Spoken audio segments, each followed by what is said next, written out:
খুঁটি শক্তিশালী করে তাওহীদের খুঁটি গাঁথতে পারি, ইনশাআল্লাহ যেভাবে ভারতের খুঁটি উপরে গিয়েছে, আমেরিকার খুঁটি উপরে যাবে, রাশিয়া, চীন সমস্ত সাম্রাজ্যবাদীদের খুঁটি উপরে যাবে ইনশাআল্লাহ। সুতরাং আমাদের এই জমিন আমরা কাউকে আর ইজারা দিতে রাজি নয়, ঠিক কিনা বলেন?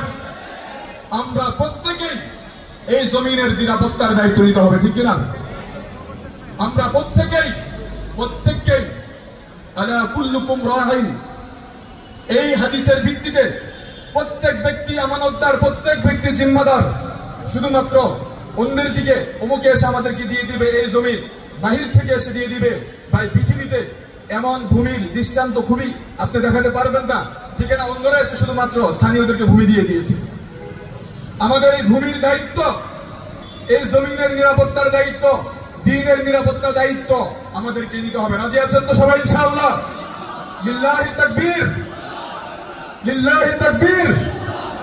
আরেকটি কথা আমরা বলতে চাই, দেখেন আমরা পাশাপাশি এটাও বলতে চাই, যে প্রতিষ্ঠানগুলো হাসিনা রেজিমেন্টের সময় আমাদেরকে গুম করেছে, আমাদের ভাইদেরকে খুন করেছে, ধর্ষণ করেছে, এই সমস্ত বাহিনীগুলোর বিরুদ্ধে কেন আমাদের পক্ষ থেকে কথা আসে না?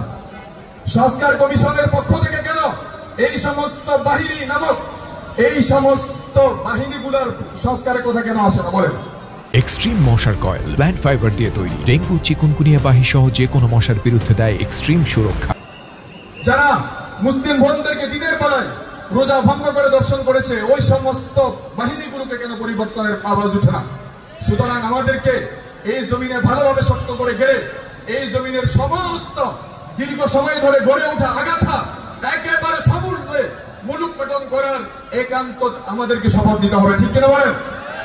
এই জমিনে দীর্ঘদিন ধরে সেকুলারিজম, ভারতের আধিপত্যবাদ, আমেরিকার আগ্রাসন, এরকম ভাবে বিভিন্ন মতবাদ ঘেরে বসেছে।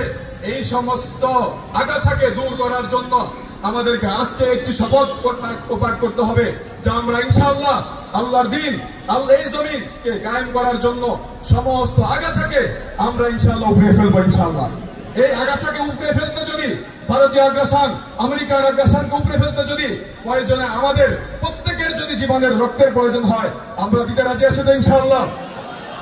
মুমিনের হারানোর কিছু নাই, মুমিনদের হারানোর কিছু নাই।